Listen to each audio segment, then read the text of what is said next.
I never thought that one day I would become an outsider in my own home. But when my mother looked at me with cold, indifferent eyes, and my brother sat casually on the sofa with his legs crossed, I realized I had been wrong. "Dad is gone, there's no reason for you to stay here anymore, Emily," Evan, my brother, said in a calm yet mocking tone. I froze. This house, the place I had spent so many years in, no longer had a place for me. Ever since my father fell ill, I had put my career on hold to stay home and take care of him. He had end-stage heart failure and his health was deteriorating, with pain tormenting him every day. Meanwhile, my mother left everything to me. She had no interest in caring for a sick person. She preferred going out with friends or watching TV. I was the only one by my father's side, tending to his meals, his medication, and helping him move when he no longer had the strength to do so himself. Evan knew none of this. He had left home at 24, right after graduating from a prestigious university with a degree in finance. When he landed a job at a major corporation, he acted as if he had stepped into an entirely different world, one that no longer included this old house or the people in it. He cut off all contact, never calling, never checking in. And yet, now he was here, just as my father had passed away. I hadn't even had time to grieve when Evan and my mother began discussing how to divide the inheritance. They spoke about the house as if it were just a commodity to be exchanged, completely forgetting that I was the one who had lived here all these years, taking care of my father until his last breath. "I can't live with you anymore, Emily. You never go out, you have no future. Evan and his wife have stable careers. I want to live with them and have a better life," my mother said, her voice indifferent, as if I were a stranger. I let out a bitter laugh. "And what about all the years I spent taking care of Dad? The money I sent you every month to cover expenses? My entire life has been dedicated to this family, and now you're telling me I don't belong here anymore?" Evan shrugged, not bothering to hide his smirk. "You've just been sitting around the house unemployed, haven't you? Don't act like you've done something extraordinary." I clenched my fists. Since my father passed, neither my mother nor Evan had once asked if I was okay. They had never acknowledged my sacrifices. All they cared about was the house, the money. And now I was being thrown out onto the street. Nothing more, nothing less. I looked at them both, swallowing the lump in my throat. "Fine. I'll go. But don't ever expect my help again." My mother remained silent, while Evan smirked with satisfaction. I turned away and walked to my room to pack my belongings. Maybe it was time for me to let everything go. But I knew this wasn't the end. I pulled my suitcase out of the house in silence. When the door closed behind me, I knew I would never return. No one saw me off, not a single regretful glance from my mother or Evan. But I didn't need that. What I needed now was a fresh start. I rented a small room in an old apartment building. It wasn't spacious, it wasn't luxurious, but at least it was mine, a place where I wasn't looked down upon, where I wasn't treated like a worthless burden. Looking back at my journey, I was never useless. Since college, I had known that I couldn't rely on anyone but myself. I majored in economics, but I never had the ambition to work for a big corporation like Evan. I just wanted a stable life, to be able to take care of myself and my father. When my father fell ill, I realized I couldn't pursue a traditional office job. I needed a flexible source of income so I could be there for him. That's why I started looking into online business. At first, I sold small handmade items that I crafted myself, on e-commerce platforms. My first products didn't bring in much profit, but I didn't give up. I spent time studying the market, learning how to optimize my products, and promote them on social media. Gradually, I expanded my business, not just handmade items but also working with suppliers to sell fashion and accessories. I wasn't doing it alone. I had a group of like-minded friends, people with knowledge in economics, management, design, and technology. Together we built an online sales platform which allowed us to scale up our business. This job allowed me to earn enough to support myself without having to leave home. I could be there for my father, take care of him every day, while still running my business. My father was proud of me. He knew how hard I had worked to balance my family responsibilities and my personal career. "Emily, you're truly amazing," he once told me. "You've done things that not everyone has the courage to do." His words became my motivation to keep going. But my mother was different. She never saw my work as something serious. To her, if I wasn't working at a prestigious company in a sleek office, then it wasn't considered success. "How much longer are you going to do this, Emily?" my mother once asked with disappointment. "Staying cooped up at home like this? How do you expect to get anywhere in life?" Even though I sent her money every month to help with household expenses, she still saw me as a drifter. She constantly compared me to Evan, the one with a stable job at a major company, the one she believed would bring honor to the family. I didn't argue. I didn't need my mother to validate my worth. But now, after being cast aside by both her and Evan, I knew I couldn't stay in the shadows forever. I needed to rise. Not to prove to them that I was capable, but to prove to myself that I could do it. I sat down at my small desk, opened my laptop, and looked over the plans I had made. I would grow my business even bigger. I wouldn't falter. And I would make them regret ever underestimating me. As time passed, I grew accustomed to living on my own. I poured all my time into expanding my online business, seeking new partnerships, and building my own brand. Since leaving my mother's house, I hadn't contacted her or Evan. I had no reason to. They were the ones who severed our relationship. But then, one day, I received an unexpected call. My phone screen lit up with my mother's number. I hesitated for a moment before finally picking up. "Emily, how have you been?" Her voice was unnaturally gentle, as if nothing had ever happened between us. I didn't answer right away. I stayed silent, waiting to hear what she really wanted.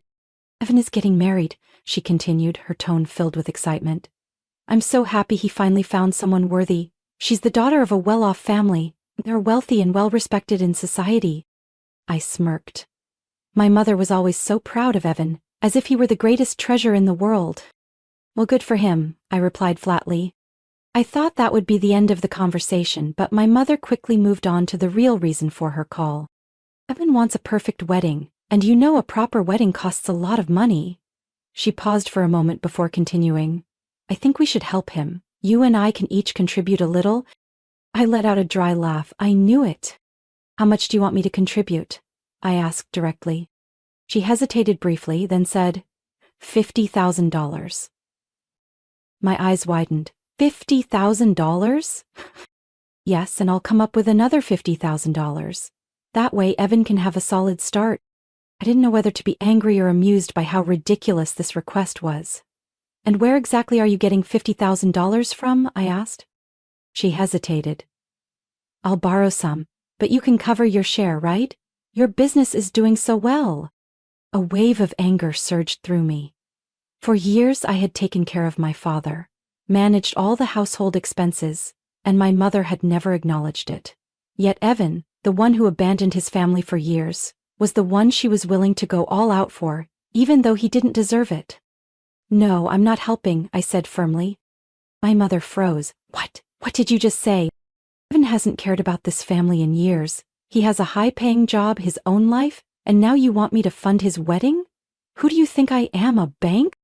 "Emily," my mother's voice sharpened, "Evan is your brother. You have to help him. Family is supposed to support each other." I let out a bitter laugh. "Then why wasn't Evan there when Dad needed help? Why didn't you make him take responsibility when Dad was sick? Or, does family supporting each other only apply to me?" She fell silent, unable to find an answer. I sighed, my voice softer but still firm. "Mom, I've been taken advantage of for long enough. I've helped you and Dad so much over the years, but you never once acknowledged it. So now, find someone else to help you." She snapped, her voice filled with anger. "Emily, you're so selfish. You have money, yet you're being stingy?" I closed my eyes, trying to keep my emotions in check. "Mom, I have money, but I'm not stupid." I hung up. For the first time in my life, I felt truly relieved, as if I had finally spoken the words I had been holding inside for so long. Maybe this was the moment I needed to completely cut ties with them. After that phone call, I never contacted my mother again. I had no interest in Evan or his wedding. I focused on my business, expanding it, and seeking new opportunities. But no matter how hard I tried to stay away from my family, fate had a cruel way of pulling me back in. One morning I received a call from the hospital. "Is this Emily Dawson?" A serious voice came from the other end. "We're calling to inform you. Your mother brought your father to the hospital in critical condition." I froze, my entire body stiffening. "How is he?" I asked, my voice shaking. There was a brief silence before the voice responded. "We're very sorry. He didn't make it." Time seemed to stop. I gripped my phone tightly, but everything else faded into the background. Somehow, I made it to the hospital. When I walked into the hospital room, my mother was sitting in a chair, scrolling through her phone as if it were just another ordinary day. She glanced up at me when I entered. "Oh, you're here too." I turned to look at the man lying motionless on the hospital bed. My father, the one who had loved me, who had always encouraged me through the hardest times. And now he was gone forever.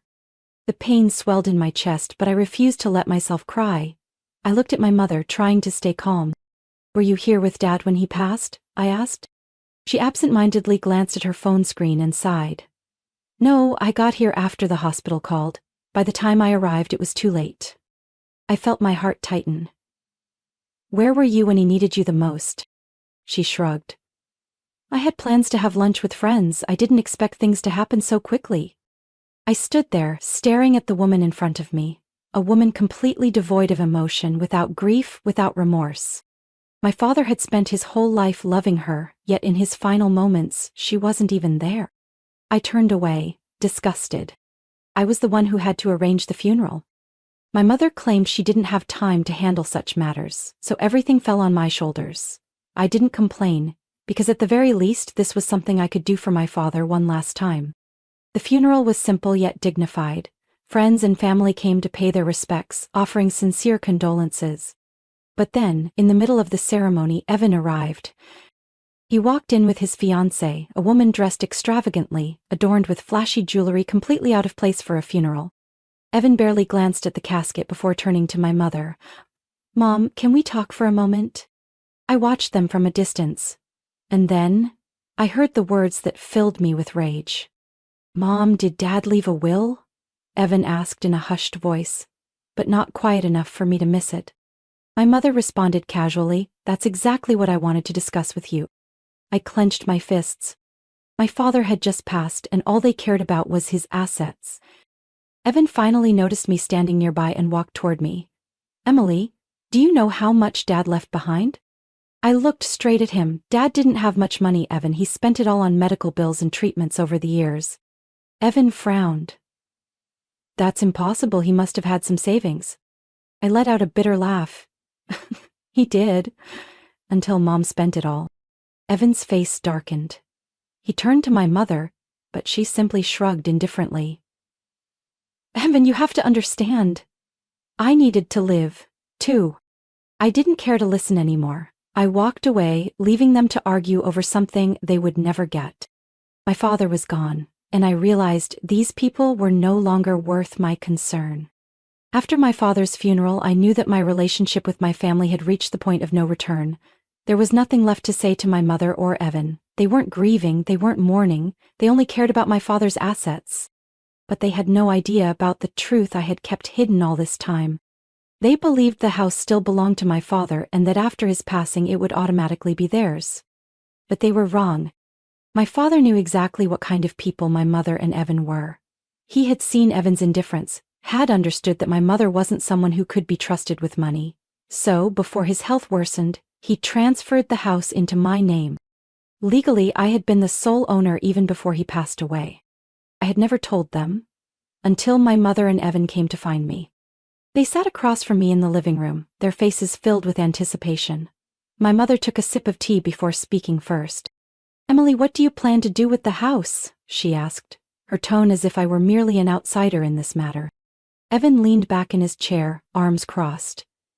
"I think the best option is to sell it and split the money." I looked at them calmly, feeling the anger simmering inside me, but keeping my expression composed. "There's nothing to split," I said firmly. "This house belongs to me." The room instantly froze. Evan let out a mocking laugh. "What did you just say? Dad's house is supposed to be divided according to inheritance laws?" I crossed my arms and looked directly at him. "Dad transferred the house to me before he passed away. It belongs to me. It has nothing to do with inheritance." Evan and my mother's expressions changed instantly. My mother slammed her teacup down on the table, her eyes widening. What? I slowly pulled out the legal documents and placed them on the table. It's all here. If you don't believe me, you're welcome to check. Evan grabbed the folder, skimmed through the pages, then threw it onto the table in frustration. No way! Dad never told me about this. Because he didn't trust you, I said bluntly. He knew that if he left anything to you or Mom, it would be gone in no time. My mother's face turned pale, speechless. Evan, on the other hand, glared at me, his eyes filled with rage. After a long silence, my mother spoke, trying to compose herself.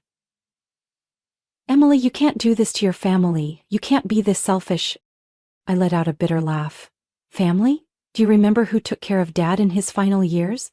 Who made sure he had meals, took his medication, and paid most of the household bills? I did. Meanwhile, where was Evan, living in the city, enjoying his life without a care? My mother clenched her fists, but she had no argument against what I had just said. Evan gritted his teeth. So what are you going to do with the house? I stood up and looked at them with unwavering determination. I'm selling it.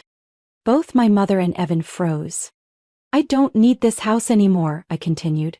It's just a shadow of the past, a place filled with painful memories and betrayal. I don't want to live here another second. My mother looked panicked. But if you sell the house, where will Evan and I go? I crossed my arms. That's your problem, not mine. Evan jumped to his feet, furious. Emily, you can't do this. This is our family home. I stared at him coldly. Family? If you actually cared about family, you wouldn't have abandoned Dad when he needed you the most. Evan said nothing, but his glare was filled with resentment. I looked at my mother one last time. I've had enough. From this day forward, I have nothing to do with either of you. And with that, I turned and walked out of the room. I knew this decision would change everything. But I had no regrets. After selling the house, I had nothing tying me to the past anymore. I left the small town where I had grown up, a place filled with memories of injustice, pain, and betrayal. It was time to build a new life, one that I had full control over.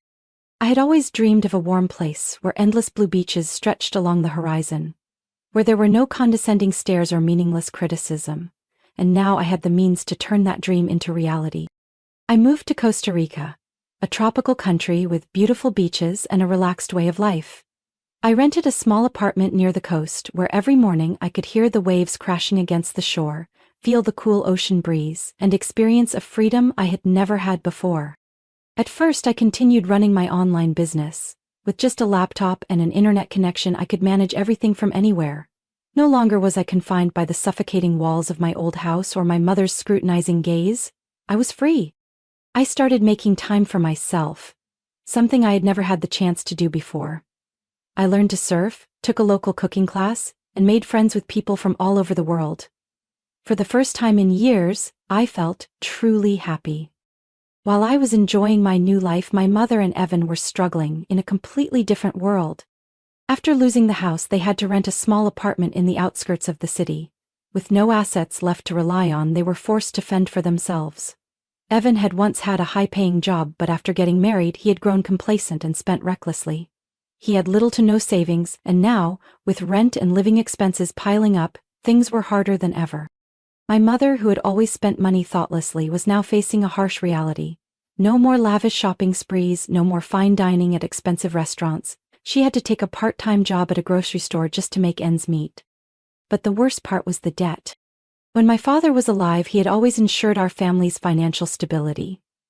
But my mother, with her extravagant spending habits, had borrowed money to maintain her luxurious lifestyle.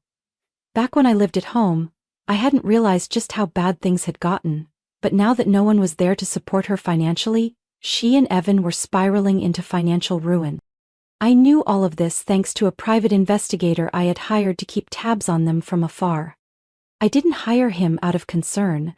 I simply wanted to know how they were managing after throwing me aside. And the results were exactly as I had expected. Evan and his wife, accustomed to a life of luxury, couldn't adapt to financial struggles. They started borrowing money from unreliable sources, making their situation even worse. My mother wasn't faring any better. She had spent her entire life relying on others to take care of everything, and now that no one was there to help, she was falling into despair. One day I received an email from her. Emily, I know you've been keeping an eye on us. I know you can help. Please, I need you. You're my family. I stared at the words on the screen. Family? I remembered the times I was belittled and cast aside.